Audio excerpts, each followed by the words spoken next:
Ia menulis satu kalimat yang menyatukan Indonesia sampai hari ini.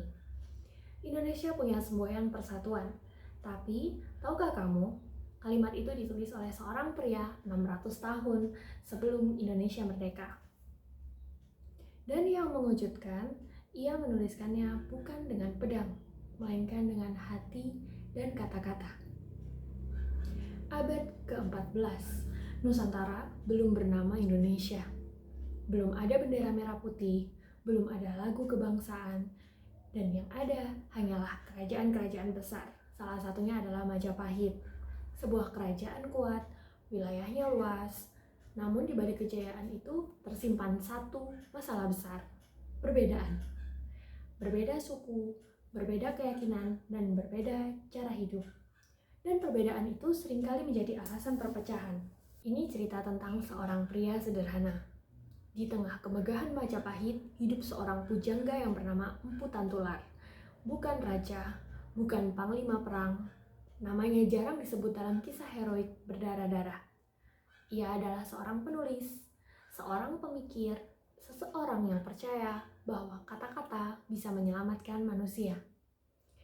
Empu Tantular hidup pada masa ketika konflik antara kepercayaan sering terjadi, dan ia melihat satu hal yang menyakitkan.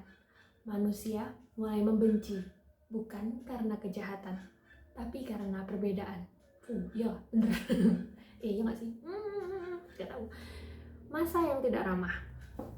Kita memasuki masa yang tidak ramah bagi Empu Tantular ya. Pada era Majapahit, agama Hindu dan Buddha hidup berdampingan. Namun, perbedaan tafsir sering memicu ketegangan. Orang mulai merasa keyakinanku lah yang paling benar. Yang berbeda adalah ancaman. Empu Tantular melihat bahaya besar itu. Bukan hanya bagi kerajaan, tapi bagi masa depan Nusantara. Inilah keputusan tanpa pedang yang ia buat. Ia tahu satu hal, ia tak bisa memaksa siapapun. Ia tidak punya pasukan, ia tidak punya kekuasaan. Tapi ia punya pena, dan ia punya keberanian untuk berkata benar. Empu Tantular menulis sebuah karya sastra berjudul Kakawin Sutasoma. Di dalamnya, ia menyelipkan satu kalimat yang kelak akan mengubah sejarah. Kalimat itu adalah, kita sering tahu, kalimat itu adalah Bhinneka Tunggal Ika, Tanhana Dharma Mangrawah. Artinya, berbeda-beda tetapi tetap satu, tidak ada kebenaran yang mendua. Kalimat ini bukan slogan, bukan hiasan. Ini adalah peringatan bahwa perbedaan bukan alasan untuk saling menghancurkan, bahwa kebenaran tidak lahir dari kebencian. Ada resiko besar setelah ia menulis kalimat seperti itu di zamannya. Resiko besarnya adalah berbahaya. Karena ia seperti berkata, kita semua setara, tidak ada alasan merasa paling suci. Itu bukan pesan yang disukai semua orang pada masa itu. Tapi Empu Tantular tetap menuliskannya. Karena baginya lebih baik jujur dan terancam daripada diam dan melihat perpecahan. Dengan dampak yang tidak terlihat, Empu Tantular mungkin tidak tahu bahwa tulisannya akan hidup ratusan tahun. Ia tidak tahu bahwa suatu hari kalimat itu akan diambil oleh bangsa bernama Indonesia sebagai fondasi persatuan. Ia menulis bukan untuk dikenang. Ia menulis karena itu benar, dan justru karena itulah tulisannya abadi. Apabila kita lompat ke masa depan, berabad-abad kemudian, Nusantara dijajah, rakyat terpecah, bangsa ini nyaris kehilangan jati diri.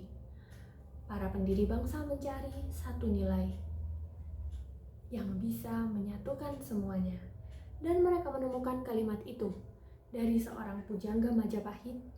Kalimat itu adalah Bhinneka Tunggal Ika. Ini adalah warisan terbesar. Hari ini kalimat itu ada di lambang negara kita. Bukan nama raja, bukan nama jenderal, tapi sebuah pesan kemanusiaan dari seseorang yang memilih kebaikan di saat perbedaan menjadi alasan permusuhan.